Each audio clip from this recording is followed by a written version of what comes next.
बिस्मिल्लाहिर्रहमानिर्रहीम। मेरा नाम वजाहत है। चलिए अब हम लोग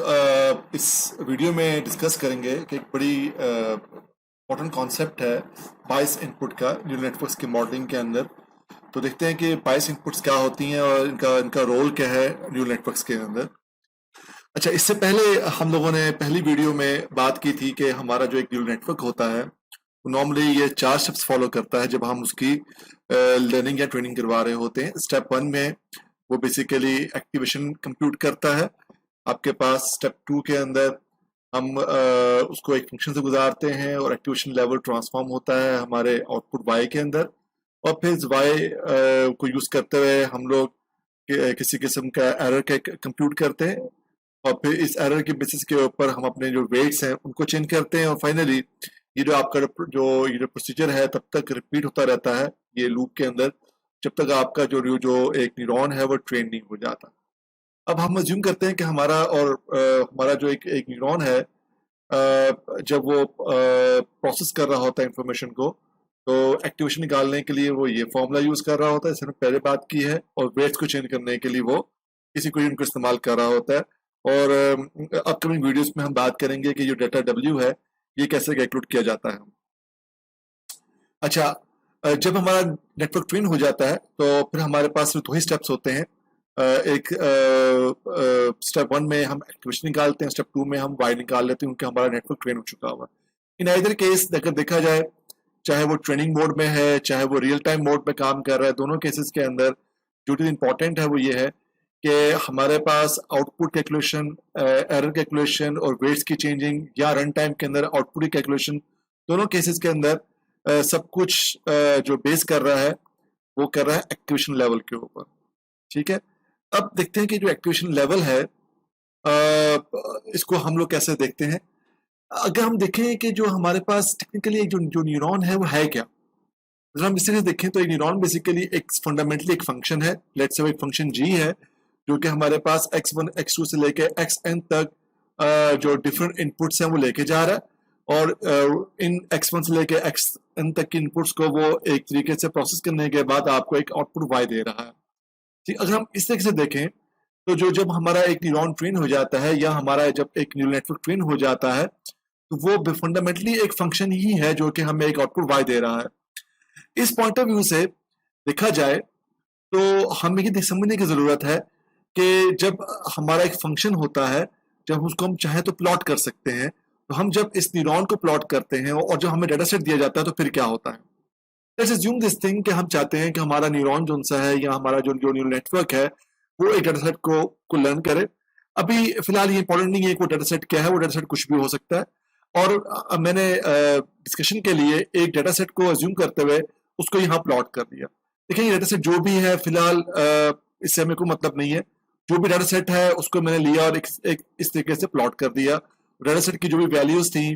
गिवन वैल्यूज थी, उसको हमने ऐसे प्लॉट करवा दिया। अब हमने एक अपना न्यूरॉन लिया या हमने एक न्यूरल नेटवर्क लिया। अभी तो हमने सिंपल न्यूरॉन की बात करते आ रहे हैं, और लेट्स अज्यूम कि इस न्यूरॉन में इतनी कैपेसिटी है कि वो इसको लर्न कर सकता है just for the sake of discussion. और उसने इसको जब लर्न करने की कोशिश की, इस पैटर्न को लर्न करने की कोशिश की, इसका मतलब ये है कि न्यूरॉन जो सा फंक्शन है ये जी, ये बेसिकली इस तरीके से अपने आप को फिट करेगा कि वो इस पैटर्न को फॉलो करे। अब हुआ ये कि लर्निंग के बाद जब मैंने इस न्यूरॉन को प्लॉट किया तो ये जो न्यूरॉन था कुछ ऐसे प्लॉट होना शुरू हुआ हमारे पास, इसकी कुछ इस तरीके से हमारे पास पैटर्न बन के आया, इस तरीके से अपने आप को फिट करने की कोशिश की। अच्छा, ये जो बाकी वाले पोर्शन है इसके हम बाद में बात करेंगे। अभी जो इंपॉर्टेंट देखने वाली बात है वो ये देखें कि एक्चुअल जो फंक्शन था जिसके जो डाटा सेट था हमारा, जिसके ऊपर हमारा फंक्शन बेस कर रहा था, वो यहाँ पे लेट्स से पॉइंट नंबर 3 से स्टार्ट हो रहा था। अगर हम यहाँ पर देखें हमारा जो जो न्यूरॉन है जिसने लर्न करना शुरू किया, इस फंक्शन जी ने अपने आप को बेसिकली फिट किया कहाँ से, इस पॉइंट से जो कि अप्रोक्सीमेटली 0 से थोड़ा सा ऊपर है। लेट्स अज्यूम, अब इसका मतलब ये कि इस तरीके से तो हमारा जो बेसिकली जो ये ट्रेनिंग हुई है वो इतनी अच्छी ट्रेनिंग नहीं हुई है, और इसको असलन थोड़ा सारा ऊपर से शुरू होना चाहिए था। अब हम इसके लिए क्या कर सकते हैं, इसी तरीके से अगर हम इस पॉइंट को ले और थोड़ा सा ऊपर शिफ्ट कर दें, तो ये हम करने के लिए हमें क्या करना पड़ेगा कि जो डिफरेंस हमें नजर आ रहा है, इतना डिफरेंस हमें उसमें ऐड करना पड़ेगा। जब इतना डिफरेंस ऐड करेंगे तो क्या होगा हमारे पास कि ये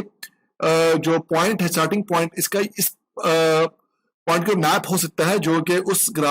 डेटा सेट का एक्चुअल स्टार्टिंग पॉइंट है, मोर और less nearly equal to that point. Basically ये जो हमने इसको ऊपर की तरफ पुश किया है, धकेला है इसको हमने ऊपर की तरफ, ये जो फैक्टर हमने इसमें ऐड किया है, this is called your bias input. तो बायस इनपुट क्या करती है, हम क्या करते हैं, हम लोग बेसिकली ये देखते हैं कि हमारा जो मॉडल है उसको हमने ट्रेन करने के लिए हम उसमें एक इजाफी इनपुट देते हैं ताकि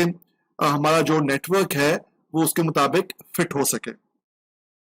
अच्छा, इसका मतलब ये हुआ कि अब हमारे जो नेटवर्क की शेप बनेगी वो कुछ ऐसे बनेगी